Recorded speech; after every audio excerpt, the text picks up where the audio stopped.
Welcome to the Be Ready podcast, a space for parent, community, and classroom educators to come, learn, share so that children are strong academically and that they develop into successful, thriving adults.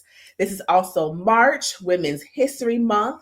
So, we wanted to start off with a conversation about the most influential women in our life. So, ladies, who are they? Who are the women that have inspired you personally and professionally? I will kick it off. Hey, everybody. So this was an interesting question for me. I thought about all of the women that I've ever known, and definitely my mom. I think my mom is a survivor. She's a fighter. She has this really unique sense of who she is, and she's always had that. And I think that's really helped me develop into like who I am and understanding that and being so proud and confident in that. I think of course like my grandmothers, and I don't know if it was because they were like older, but they always like stood on business. Like they said what they needed to say. They did not sugarcoat things or muffle down. Like they definitely were their whole selves all of the time, and I think that is really inspiring to me. And then my last ones would be my cousins and my aunts. So I don't think I realized when I was younger, but they were so free. Like they were just living their lives. My aunt just seemed so carefree. And I think that is really powerful to see when I was that young, because my mom is very structured, although, and I think that's part of like her being a survivor and being a fighter, very structured. But my aunts were just like, hey, if you want to do that, like they were the fun ones, but also just really proud and confident in being a woman and being a Black woman. And so I think my early years, like those are the women that I saw that definitely influenced how I show up, and the woman that I am today. Yes, I love that. Uh, I'll go next because mine is very similar. Like I come from, I'm lucky enough to come from a lineage where on both my mom and my dad's side, I have very, very strong female presences. My mom definitely, and my grandma topped the list for me, for a lot of the same reasons, Jania, that you mentioned, but also the struggle and the strife that my grandma went through, raising her kids, immigrating from Jamaica, having to leave her husband, being in an abusive relationship, and now having to raise three kids on her own, having to separate so that she could do the best for her kids. Um, and then my mom, she is, aside from like just a fighter altogether, she has really shown me what it takes, in terms of like my work ethic and just being a strong woman. And then on my dad's side, my aunts, and man, like I can't even put into words their strength and what they do. There's a clear matriarchy on that side, and I absolutely love that. And then I had one teacher, a female teacher, um, and she was just on a whole different level. She never gave answers. She challenged me. She made sure to let me know, like, my learning is what comes priority, not my comfort. And it was tough in the moment, but looking back and being as an educator now, that's absolutely, absolutely what I needed and what I loved, what grew me the most. So, my teacher, Miss Nearer, and my family, females. Right on. I love that. Um, so mine, I will start with my mom for sure. She is the person who I would say stood in the gap for us. So I'm trying to take my time and tell the story and pick the words right. So excuse me. But we've done work over the last few years. I've done work to learn about adverse childhood experiences. And the first time that I saw that test, I was like, oh dear God, like my mother has all of them and I don't have any, right? So I think about that person in your family that just takes all of the generational curses and all of the things that happen on their back and they say, like, not my kids. That was her. And then prioritized education so that her children could be successful. She will tell you that it's just the hand of God on her life early on that helped protect her and guide her and keep her peace because based on what I've learned scientifically, like she should have all kinds of narcotics addictions and all kinds of things, and she doesn't. She's wonderful. She's thriving. So definitely my mom. My mentor, Dr. Carolyn Hopp, she was my dissertation chair, and I met her at the end of my master's degree program, and she was like, your voice is valuable. You should get your doctorate. And I was like, no, ma'am, no, thank you. Like, absolutely not. I'm good. And like, here I am now. We always joke about that, but it, for me, speaks to the importance of being like, a type of professional that seeks out people who don't know how valuable their voice is in a space. Like I was a first generation student and I thought you just go to class. Like I didn't know how meaningful relationships with your faculty members were, but she did and she sought me out and helped develop me like along the way. So I appreciate that. And then a friend that I met working and then we also went to college together, Dr. Vernita. So she does professional coaching and she was the first one to be like, hey, have you ever thought about like blending who you are personally with who you are professionally and stop trying to like isolate, compartmentalize the two of those, but consider how nurturing who you are personally can help you a more powerful professional. And so I think she's one of the first people, well, the first person to have that conversation with me that led me to this microphone, which is why I picked, Dr. Hop and Vernita, and then Dr. V, and then Deloria Nelson. So she is a church member, a mentor. She was our teacher for Black BBLI, Black Boardroom Leadership Institute, and she was also a leadership coach for me. And so she literally was like, Deshawn, you have all these ideas, baby, launch. Like, stop waiting for everything to be perfect before you do it. Just do it and grow and change. And so those are the four people, four influential women who I would say impacted my journey to this microphone. That's awesome. Also, shout out to Dr. Hop. I'm still not getting the doctorate, but I love Dr. Hop. Right. She's awesome. She is. She's awesome. So then, Were you gonna say something, Jania? So I was going to say, and this may be like the corniest thing ever, but I think you two also have been really influential for me in this season. I think in coming to the mic and being at the mic, definitely had people along the way that were like, oh yeah, your voice is valuable, but to continue to like pour time and effort into like hearing my voice and understanding like my perspective and highlighting that, I think is super dope. And shout out to you two for Women's Appreciation Month, National Women's History Month as well. Yeah.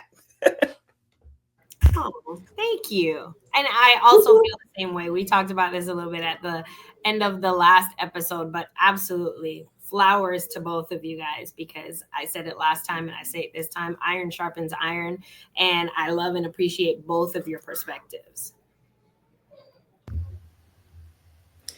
So let's transition into what all this womanhood means as mom educators. So part of what our platform is bringing together parent educators, classroom educators, and community educators. So thinking about that parent educator piece, what does it mean to you to be a parent educator, especially as a woman? It's tough. Being a parent educator means that I have to pour into my kids and pour into their academics. It means that I sometimes have to put myself to the side because I want them to have a little bit of the struggle that I did growing up because it fosters grit, but I don't want them to drown. It means that for me, I have to work when I'm tired to make sure that I am giving them all of the tools to help cultivate them for what I know they can be in the future. So it's like all of the things rolled into one. And it means for me being a parent educator that I have to impart the knowledge that I know I have to help make them better. I think for sure. I think it's an interesting kind of like title, and I don't know that I'd ever thought about it before. And kind of going back to something you said, Deshaun, of like separating your personal and your professional, right? I think I even have just like a unique perspective on being an educator, right? As a social worker, I am not a teacher. Am not the traditional like have gone to elementary ed or any of those sorts of things. And so for me in being a parent is definitely like the nurturing of my child, right? Making sure that all of their basic needs are met, making sure that they are loved, making sure that they are safe, all of those sorts of things. Um, and then adding on the educator piece with my perspective is yes, understanding your academics and making sure that you are thriving there, but also this real sense of like building resilience for you and helping you um, build those skills so that you understand like, yes, there are going to be challenges, there are going to be struggles. You do have to know certain things and meet certain expectations, but also how are you safe as a person? How do you feel on the inside? Where is your value coming from? Do you understand that your value comes from just you being who you are? I think there's something to be said about raising Black boys as a Black woman as well, and kind of helping navigate that. And I cannot teach my sons how to be men, right? But I do know what the world is like, and I have to. That is part of my parenting and my educating, and this really interesting blend to make sure that they are going to be safe and that they are going to be able to thrive. I think that's a big piece of what it looks like for me to be a parent educator. Is there are all these different dynamics that go into that every day. Yeah. I love that, Jania. And that's one that is like an an example of exactly what I was saying when I say like I learned so much from you because you can hear your social work perspective all through how you just answered, and being a part of this podcast with you allows me to also um, impart a lot of that safety in who you are, and nurture my boys in that same way with your with a lot of your voice pushing that through. I think that's a piece of it too, right? Of like us forming our village and understanding like that, like my strength is not the standards. Like that's not in that, right? But I also know like as a parent, as an educator, I have to build a village for my kids, right? And for us to be successful. And so how do we like I think that's another piece of it, of making sure they're safe, but also making sure that we have safe people around that we can get perspective from and insight from, that can then help us be that much better for our babies, for sure. Absolutely. I think I would also clarify that every parent is a parent educator. Like, we're not Mhm. parent educators because we have worked in schools. We're parent educators because we're parents. Mhm. And I feel like we have to be our kids' first teacher, first advocate. Excuse me. Um, what I think is what I noticed in each of your descriptions of a parent educator is that you didn't talk about just supporting them academically, but you talked about like developing grit and developing who they are, just their character and resilience and value. And I would just third all of what y'all said as far as what it means to be a parent educator. And I think maybe I would speak to the challenges of being a parent educator Mm. because I want to do all those things and be all those things, but I am tired and I am busy. Um, And I often struggle with being a strong parent educator and also like taking care of myself. Mm. So, what are your thoughts on that?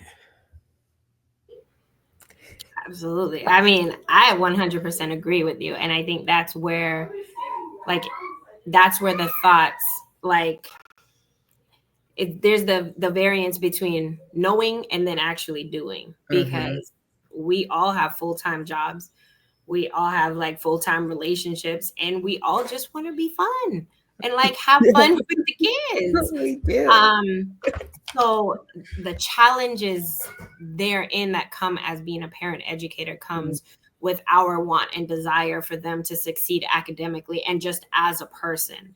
So this is where I would nod back to like what Jania said. Like, it becomes an additional challenge if it's not also, our village is not established, Mm. and we don't have strong connections at school as well. um, I know I can establish my village in the house, but if we're talking academically and creating and helping to nurture a well-rounded child, then we need help from everybody who touches our children's lives. So Yeah. that. No, I think absolutely. Oh, go ahead, Deshaun. No, I was just gonna say I agree with all of that, and I wanted to talk about some strategies. Like I don't profess to know all the things, but I wanted to throw out some things that I'm doing to try to be a parent educator at home and to see what things you all are doing, and maybe people who are watching will also share the things that they're doing so that we can learn from each other. Because one thing I learned in being a teacher is that sometimes the best lessons don't come from the curriculum that you planned, but you have to take advantage of what we would call teachable moments, right? Mm-hmm. And so I think about like when we're at the grocery store or when we're in the car, like having conversations with my kids about like what they're seeing, or we're looking at colors of the trees or noticing different trucks and stuff like when we're driving. I think those things seem so small, but they add up to big things, especially with little kids. They talk about Mm. the importance of narrating your day so that they can develop a strong vocabulary, which will have academic returns later on. One of the things that I did with my kids the other day was play dominoes. And we just did it because I'm trying to cut down on like TV time and tablet time and just get them to use their brain in different ways. Our family did a like a big staycation during Christmas time, and there was a moment when like all of the kids from the little ones up until like 12 were on a tablet. Like you're in this house with like your aunts and your uncles and your cousins, and y'all are playing games on a tablet. Like there's a time and a place, but like my older nephew who's about to graduate college, he was like taking the devices and he was like, y'all gonna talk to each other, like y'all gonna play Uno, and I wasn't even mad at him because I felt like he was right. So like I played dominoes with the boys the other night, and every time I do that, I realize like how meaningful those things were. So of course, like having a 2-year-old and a 6-year-old, somebody's gonna have a breakdown. So we're like learning how to share, we're practicing patience. So there's that social emotional part that comes in. For the 2-year-old, we're matching colors because we have like the colored dominoes, and counting. I don't know what the little circles are called. I know there's an official name, but I'm not skilled in it like that. But the little circles, the dots. So we're counting the dots, we're doing colors, we're matching them. And then for the older one, like reading the instructions, because I didn't know like how to keep score in dominoes. So then we like read the instructions together, and then it has something to do with like the multiples of 5 is like how you keep score. So then there was like a math component. I was like, wow, I was just trying to take a break from the tablet and hear all these things. And so I just want parents to be encouraged and to know like even when you don't think that you're doing something huge, like you don't have to do a whole full-blown science project at home. Like you can, but you don't have to. But even in the simple things like playing games, we're still being parent educators and we're teaching. I think that's so true. I can't wait to play dominoes with you all because right now we just do it to match up the numbers. So if you got a 5, you got a 5. Like it's not real dominoes now that I know, but I think that's so important, right? Like the littlest things can really impact your child. We did something over like winter break where we went to Goodwill because my oldest is like into thrifting now, and we happened to see this like rock painting set for like $4, and we were like, oh, your brother will love this, and we brought it home, and then we painted rocks for a couple hours, which is like they don't even realize that they're like learning, but that also helps with like some of their motor skills. We can talk about kindness while we're doing that. Letting them be creative, again, getting them away from their tablet, but something super super simple, not really expensive, and easy for them to do. But when you said something about like narrating the day, I was like, oh yeah, and helping with like schedules. So we talk about this is what we're gonna do now and do next. And when I talk to Austin, I'm like, oh, yep, I did say that we're gonna do that. And you're like listening and paying attention. That's great. And even things like we go to Sam's every Sunday to do groceries, and we spend a good like 10-15 minutes in the book section. We're not buying any books, and they already know that. But because Austin is 5 and like learning how to read, we might pick up a book and say, hey, like look at some of the sight words. Are you like, do you see that word? Those sorts of things, which is super super simple, not like any degree needed to do that. But I think it is just like being intentional in those moments of having, I mean, and maybe they know it, but having that additional conversation with your child, to make that an educating or an educator moment, for sure. Yeah. And on that note, I was thinking about just conversation, Mm-hmm. period. Right. Now, this part I feel like takes wear and tear on the parent because you got to be prepared for all kinds of questions all the time. And sometimes your brain isn't just like, I'm tired, but encouraging that inquisitive nature. So, like, just if I'm narrating my day or not, right, we're just walking by, like, oh, look at those clouds over there. Yeah, that kind of looks like a duck. What do you wonder about that? Hmm. What what if that is a duck? What if the clouds are made of ducks? What if it's like one giant duck? What if somebody up there is like making the clouds in the shape of a duck, right? It just takes like that one little thing that'll spark not only like that the beginning of like creating a story, right? But now it's that critical thinking because like if you're my super literal child, he'd be like, actually, clouds are made of such and such and such and such. So it can't really be ducks because ducks are animals. Mom, come on. Oh, really? How do you know ducks are animals? And it's just like that ongoing conversation. And I think that's been a big thing for me because I don't want to always be like pulling things and trying to think of like what can I do to how can I make this an educational moment? And the thing that comes most naturally for me is conversation, is questions. So I try to impart that upon my kids because it's just the most free flowing way that we go through the day. And it doesn't cost anything. And I can literally make anything up. And then we can go from there. But along that note, and like way on left field, right? Because the little bit of a rebel that I am, I may have been going a little bit over the speed limit, just a little bit, right? So I did, I did get pulled over the other day on the way to dropping my son to school, and while in my brain I was like, I'm gonna be late. Like, really, sir? How can we pick me out of everybody else? I reshifted my mindset and it turned into a teachable moment for, as we talked about earlier, our Black boys, right? And so Lucas is in the back and I said, I have my hands up and I said, when he asked for license and registration, I said, it's right there. I have to reach for it in order to get it. And he asked me, do you have a gun in the car or are you just being extra cautious? I said, I have my permit and I know that you're going to run that. So when you see that, I'm just letting you know that this is it. So I'm being extra cautious so no assumptions are made. And when he went, I reached for it, gave it to him. And when he walked back, Lucas started asking me questions like, why are you doing that? Why are you holding your hands up? Are you going to hold it like that the whole time?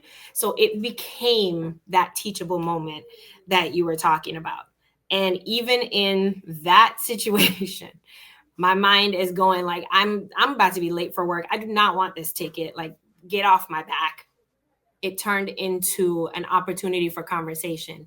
And because like that's been our norm, just put the tablet down, put the phone down, put your smartwatch down, let's talk. Then it became a learning moment. And Lucas said, I didn't know that cops are always safe. I said, you do want to remember that you can call cops for safety, and the narrative out there may be something different all the time, but we have to be a little extra safe. So sometimes when your friends are doing something, I need you to know the difference between what you can do and what they are choosing to do. So maintaining integrity and making sure that you choose what's right for you. So it turned out to be a good situation in that sense, but that's just another way that I take pride in being a parent educator.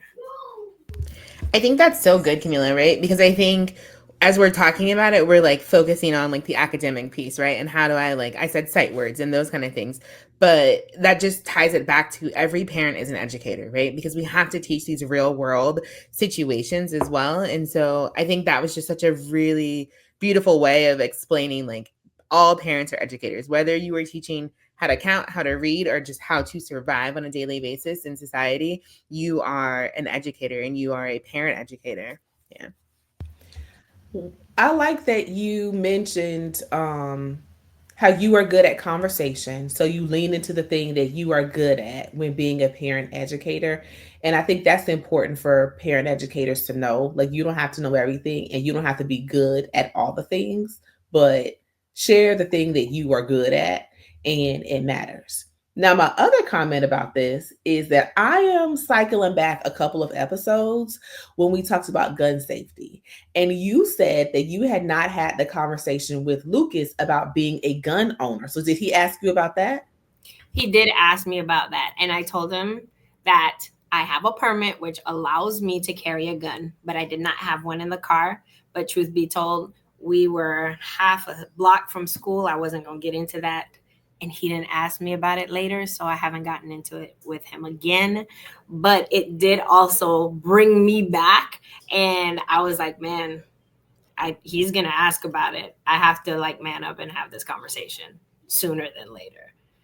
But I did not on that morning. Fair enough.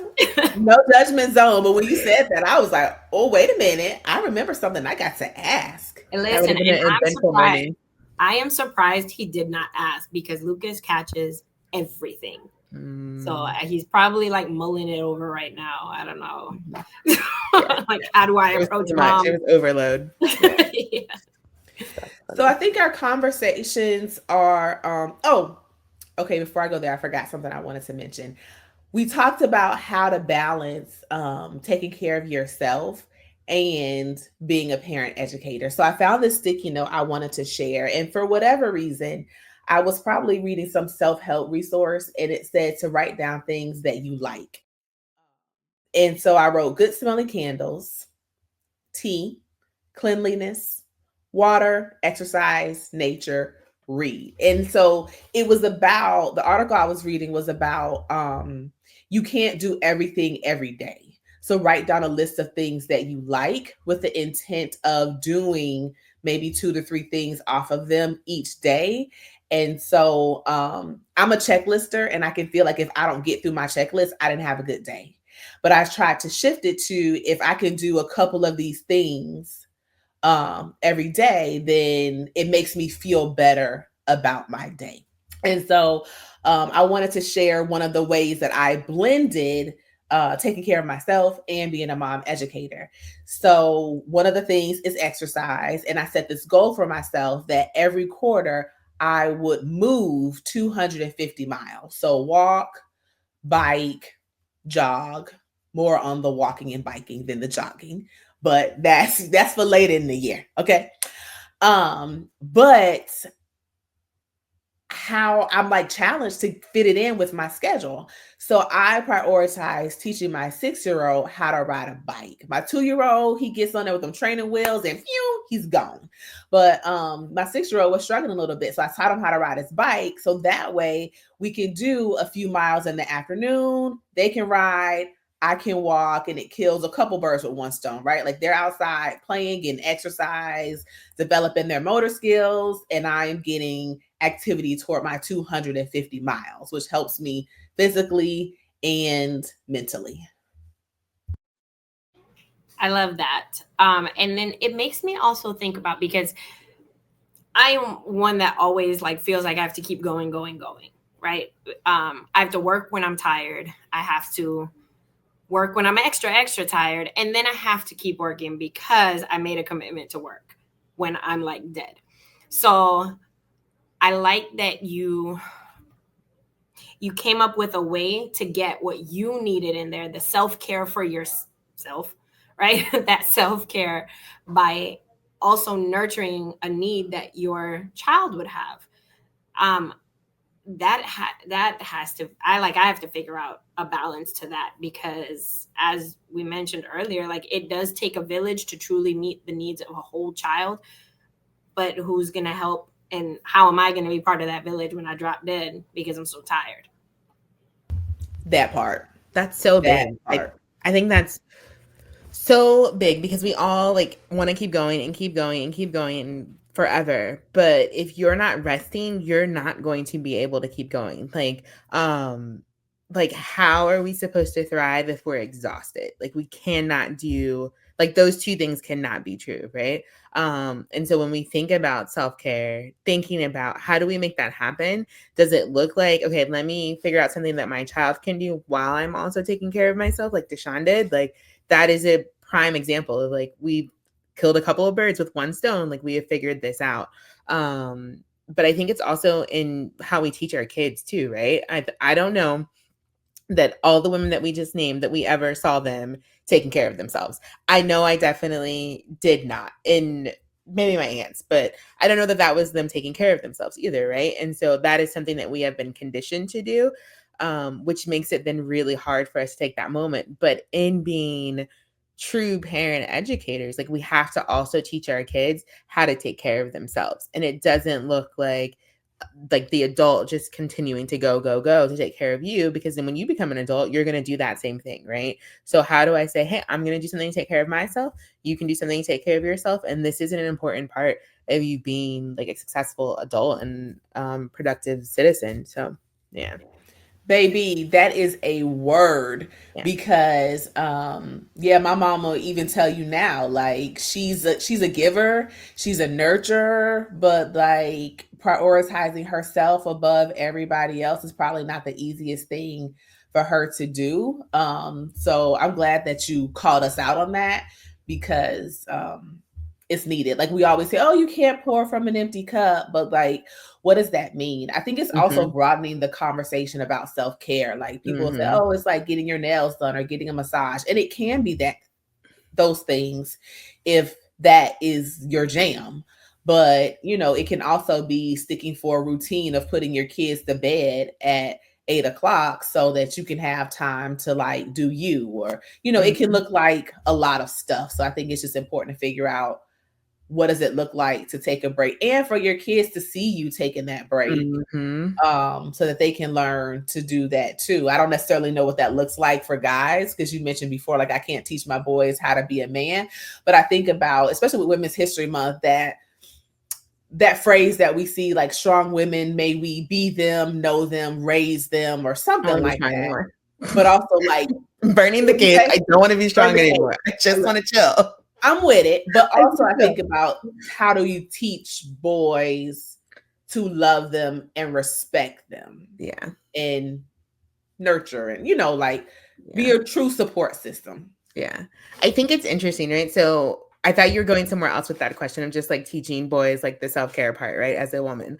And something that just like came to my head was, so I love lipstick. I love like putting on lipstick. I love putting on makeup. I love that whole piece. And it's just like a part of my routine, right? And I do it every day. And it's funny because Austin will ask me sometimes like, why do you have lipstick on right now? And I was like, because I like it. Like it may like that is a piece of my self-care, like being able to do that, although it is a part of my routine. But like there is something to be said when I put on like a cool shade of lipstick. I feel good and I feel good about myself. And so even teaching them that, or like, oh, when I get my hair done and being like, oh, look at this, or I get a new headband. Like just those little things of like, ooh, this made me feel good about myself. And now they're walking around like, oh, let me put like my lotion on my face so I don't look ashy. That's a form of self-care. It's also hygiene, but it's also a form of self-care. And so being able to like teach those small moments, because I think we've gotten into this place with self-care, and especially women, where it is hard for us to do it because we feel guilty that we are like taking away from all of these people that need us. But we also think it has to be this huge, like extravagant thing.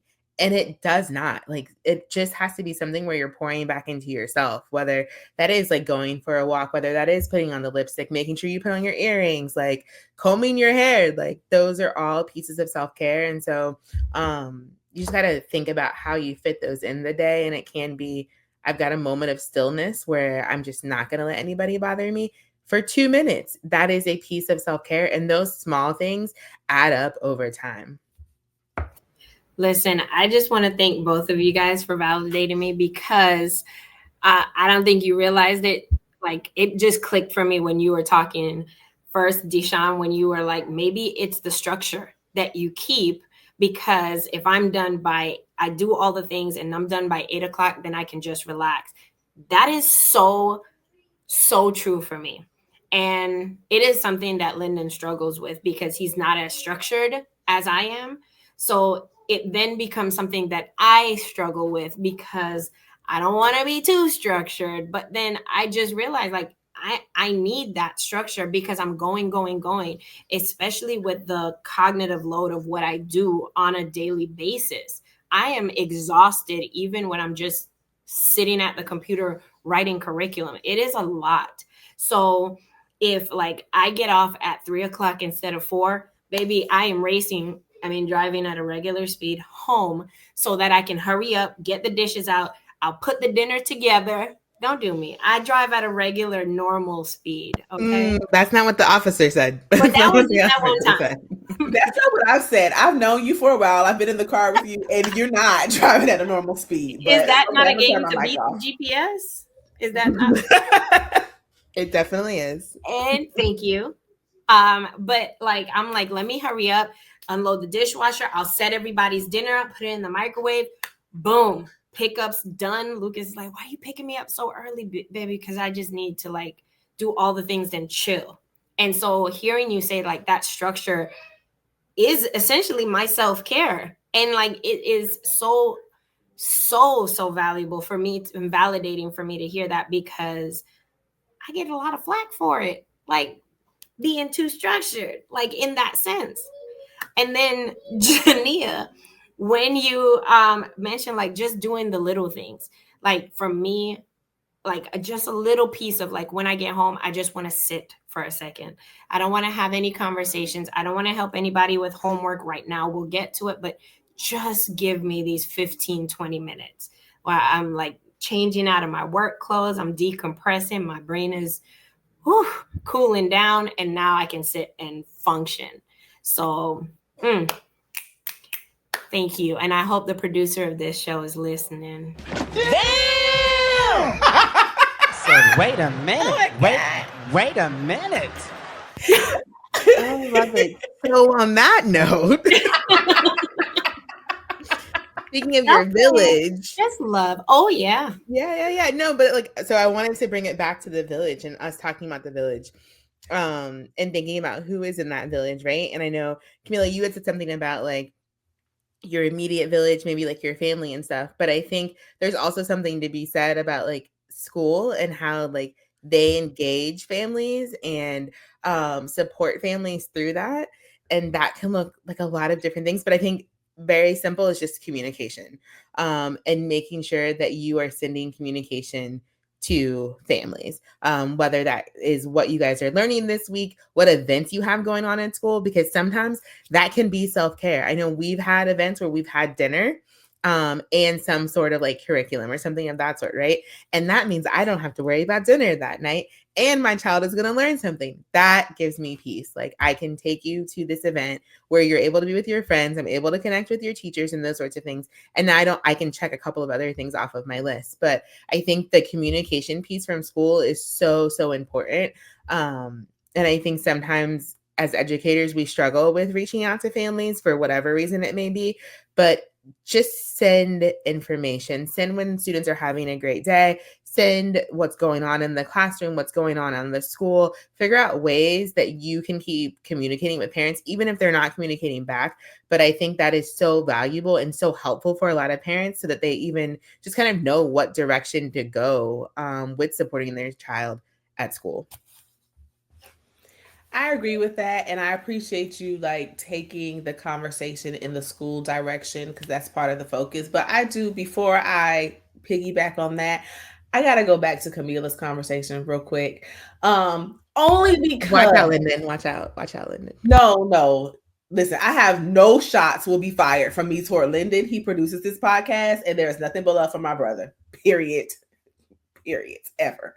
Um, but the other day I went to bed in the same dress that I wore to work. Like, that is how tired I was from doing all the things. So when you talked about like, let me just change my work clothes, like that is actually something that one of my sisters said to me was about like taking care of myself. Like, Deshaun, would the world stop if you took 5 minutes after work to change out of your work clothes into your exercise, just change, right?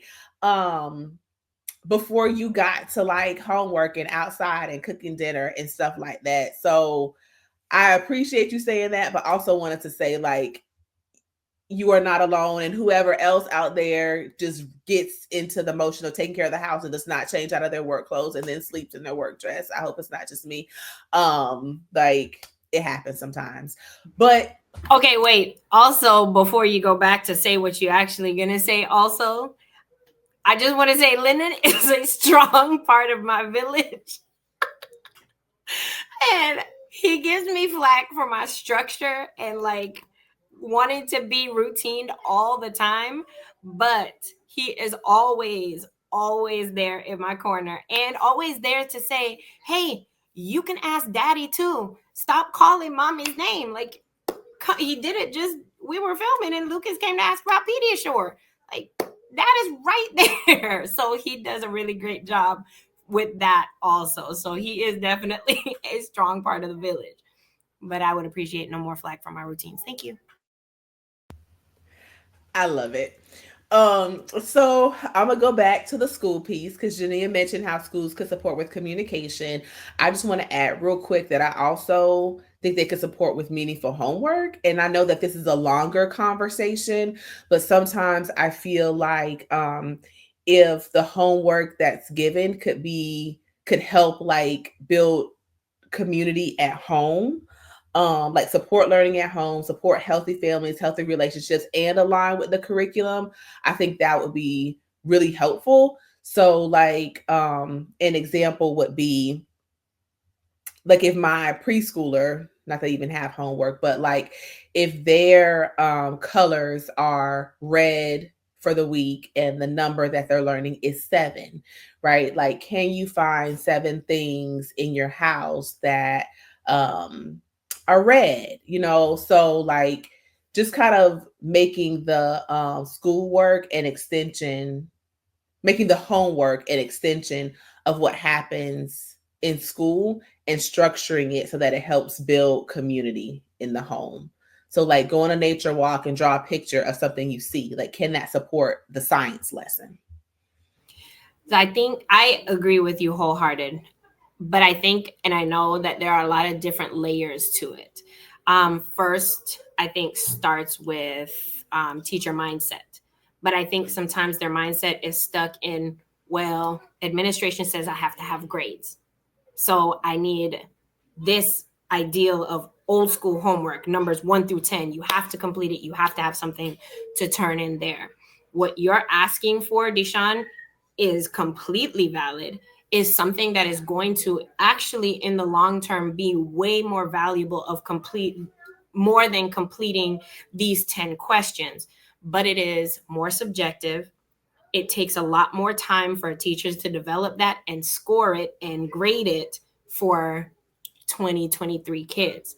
And I think that with that has to come the willingness to do the extra work in favor of what is going to make the most impact for the kids, right?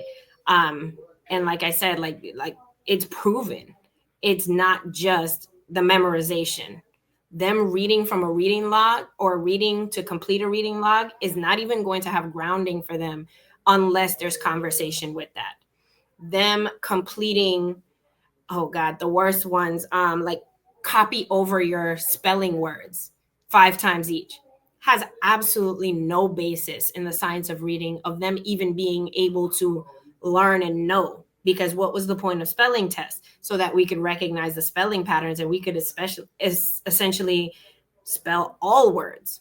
But that's not the way it's presented. You want me to memorize these lists of words? I might be able to regurgitate them for this test, but beyond that, there's no application. But me as a teacher, especially as an old school teacher, it's easiest for me. You turn in this paper, I can grade it, I can put a check. Oh, you spelled this wrong, I can just put an X. There's nothing for me to diagnose, there's nothing for me to do beyond that. And if you get 8 out of 10 correct, great, I put an 80 in the grade book. Now I don't have a rubric, I don't have like an overall project to develop, nothing. Just do this work. And it's easy, especially if it's a worksheet page that I can print or get from somewhere. And that unknowingly puts undue stress on us as parents because it becomes an extra chore. And I don't know about you guys, but for me, and this is something that I shared with the AP at my son's school, I can't turn my knowledge off. So when you are telling my child he has to do these 4 pages of homework every day and you're attaching rewards to it, and I know for a fact it's serving no purpose other than homework for homework's sake, you're making it more difficult. And then the added layer of what you said, Jania, the communication is not there. So what are you doing this for? What is the purpose? What are you trying to get him to learn? How could this be meaningful to him, aside from he'll get a lollipop if he turns in his homework?